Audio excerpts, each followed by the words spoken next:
ओम पवन तनय संकट हरणा मंगल मूर्ति रूप राम लखन सीता सहित हृदय बसौ सुरभूप। बंधुओं नमो नारायण। आज मैं आपके समक्ष art of life by SKD channel के माध्यम से यह बताने वाला हूँ कि आप ईश्वर को कैसे पा सकते हैं।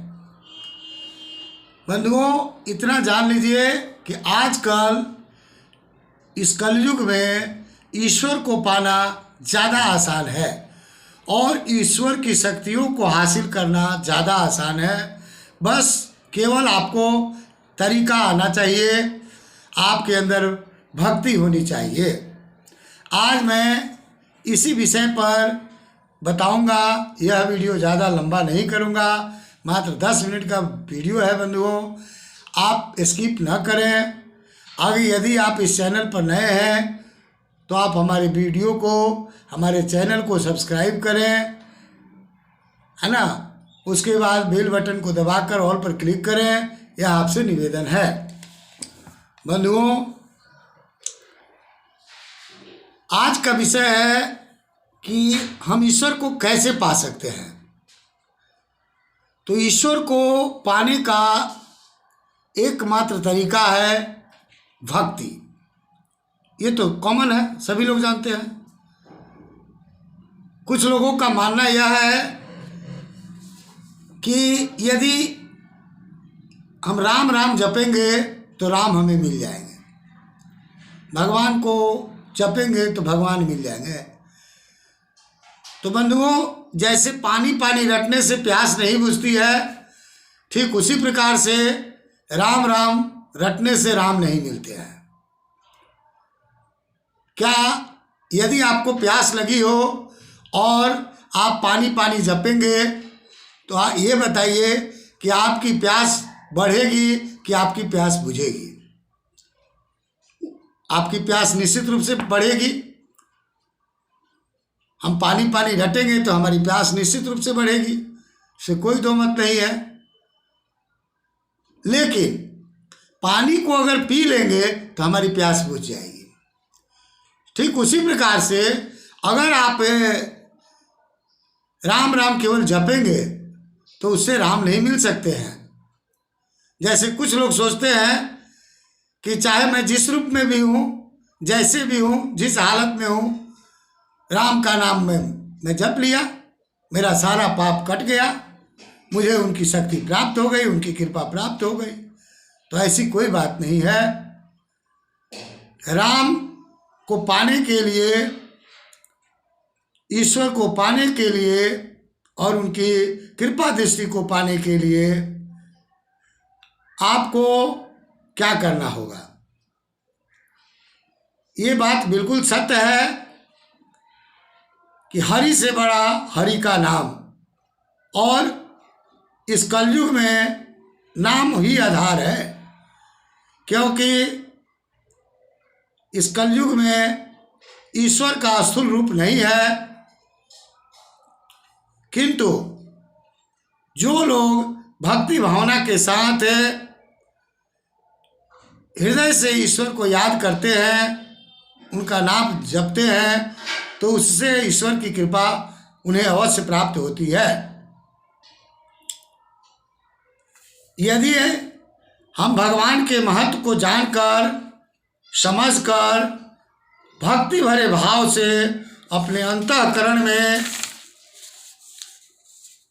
बिल्कुल शुद्ध मन से, पूर्ण विश्वास के साथ स्नान आदि नित्य क्रिया से निवृत्त होकर, शुद्ध आसन पर विराजमान होकर, पूर्ण भक्ति भाव के साथ भगवान के नाम को जपेंगे तो भगवान पर हमारी कृपा अवश्य होगी, भगवान की अनुभूति हमें अवश्य होगी और उनकी शक्तियां हमें अवश्य प्राप्त होगी। ये निश्चित है। यानी इसके लिए आपको स्नान इत्यादि से निवृत्त होकर, शुद्ध आसन पर विराजमान होकर, सारे भय, अवगुण, छल प्रपंच, डाह, द्वेष, ईर्षा, घृणा, लोभ इत्यादि के भाव को खत्म करके आपको पूर्ण भक्ति भाव के साथ ईश्वर की भक्ति के रस को घोलकर अपनी जुबान में शांत चित्त होकर ईश्वर के नाम को जपना होगा, ईश्वर के स्वरूप को याद करना होगा। निश्चित रूप से आपको भगवान मिलेंगे और भगवान की शक्तियां और कृपा जरूर प्राप्त होगी। बंधुओं, एक बार एक संत मंच पर प्रवचन दे रहे थे,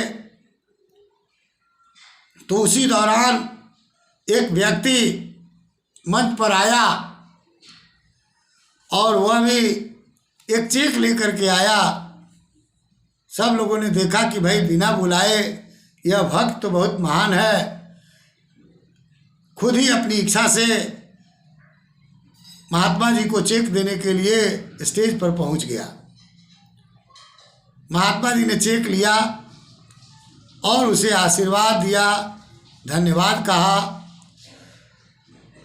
फिर महात्मा जी ने देखा कि उस चेक पर 1 रुपया की राशि लिखी हुई थी। बंधुओं, आप ध्यान से सुने, इस कहानी के माध्यम से बहुत ही गूढ़ रहस्य मैं बताने वाला हूं। निवेदन है आपसे कि आप इसे सुने, आपका कल्याण होगा। निश्चित रूप से आपको नई बातें, नई चीज़ों की जानकारी होगी और उस साधन को अपनाकर आप ईश्वर की भक्ति को अवश्य प्राप्त कर सकते हैं। फिर थोड़ी देर बाद प्रवचन के दौरान दूसरा भक्त उनके सामने उपस्थित हुआ और उसने कहा, उसने भी एक चेक लेकर आया और भगवान यानी महात्मा जी को भेंट किया। महात्मा जी ने चेक लिया, उस भक्त को भी उन्होंने धन्यवाद कहा समान भाव से, जैसे पहले को उन्होंने कहा था। उन्होंने देखा कि यह 100 रुपये का चेक है। फिर प्रवचन में वे लीन हो गए। बाकी जो दर्शक थे उन्हें तो हैरत हुई कि यह कैसा भक्त है कि मात्र 100 रुपये दान स्वरूप लाया है, और पहला भक्त तो मात्र 1 रुपये के लिए चेक लेकर आया है ना। अन्य लोगों को आश्चर्य हुआ, लेकिन महात्मा जी को कोई फर्क नहीं पड़ा। फिर कुछ देर बाद तीसरे व्यक्ति स्टेज पर आया, तीसरा व्यक्ति, और वह भी महात्मा जी को एक चेक दिया। तीसरा व्यक्ति भी उन्हें चेक दिया और वे धन्यवाद ज्ञापन किए महात्मा जी। उन्होंने आशीर्वाद दिया समान रूप से पहले वाले दूसरे वालों की तरह ही। फिर जो है वह चेक जो है 5000 रुपये का था। उसके बाद फिर तीसरे व्यक्ति आया, चौथे व्यक्ति आया, वह भी एक चेक लेकर आया, वैसा ही ठीक दिखने वाला चेक, बैंक का चेक, महात्मा जी को भेंट स्वरूप दिया। महात्मा जी ने उस भक्त को भी ठीक उसी समान भाव से आशीर्वाद दिया, और आशीर्वाद देने के बाद उन्होंने कहा कि तुम्हारा कल्याण हो।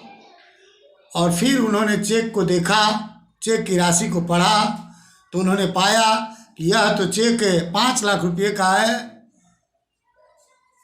यह भक्त तो बहुत अंदर ही अंदर मन ही मन उन्होंने सोचा कि भक्त तो बहुत श्रद्धालु है, और उन्होंने दिल से उसे आशीर्वाद दिया कि इससे तो आश्रम का बहुत सारा काम आसानी से संपन्न हो जाएगा। फिर उसके बाद सब लोग भी हैरत में पड़ गए कि एक समान रूप से दिखने वाला चेक में अलग अलग अमाउंट लिखा हुआ है, और सारे चेक का वैल्यूएशन अलग अलग है। बंधुओं, इस कहानी के माध्यम से मैं यह बताना चाहता हूँ आप लोगों को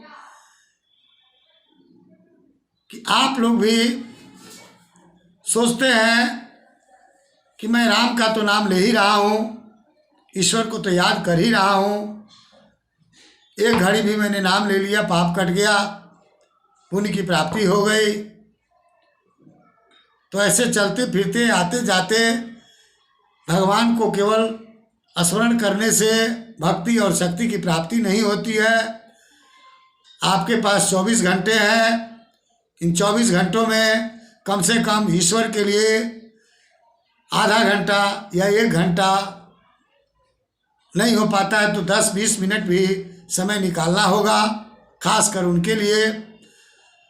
और नित्य क्रिया से निवृत्त होकर प्रतिदिन ईश्वर के शरण में बैठकर उन्हें हृदय से पूर्ण विश्वास के साथ उनके स्वरूप को अपने हृदय में विराजमान करके और उन्हें याद करना होगा, उनके मंत्रों का जाप करना होगा। यदि नहीं मंत्र याद है तो आप सिर्फ राम राम ही जपें, सिर्फ शिव शिव ही जपें, ओम नमः शिवाय ही बोलें। वैसे तो शिव को प्रसन्न करने के लिए महामृत्युंजय का जाप किया जाता है। बहुत से लोग इस मंत्र को भी छोटा कर देते हैं, केवल बोलते हैं त्र्यंबकम जजामहे सुगंधिम पुष्टिवर्धना उर्वारुकमेव बंधनान मृत्युर्मुक्षीयमामृतात्। यह तो महामृत्युंजय जाप नहीं है, यह सिर्फ मृत्युंजय जाप है। इससे भी शिव प्रसन्न होते हैं। किंतु महामृत्युंजय जाप है कि ओम हौम जूम स भूर्भुवः स्वः त्र्यंबकम जजामहे सुगंधिम पुष्टिवर्धनम उर्वारुकमेव बंधनान मृत्युर्मुक्षीयमामृतात् ओम भूर्भुवः स्वः जूम स हौ ओम। यदि आप इस जाप को करते हैं तो भोलेनाथ प्रसन्न होते हैं। लेकिन इसके लिए भी आप चलते फिरते आते जाते इस जाप को नहीं कर सकते हैं। इसके लिए आपको स्नान आदि से निवृत्त होकर शुद्ध आसन पर बैठकर और धूप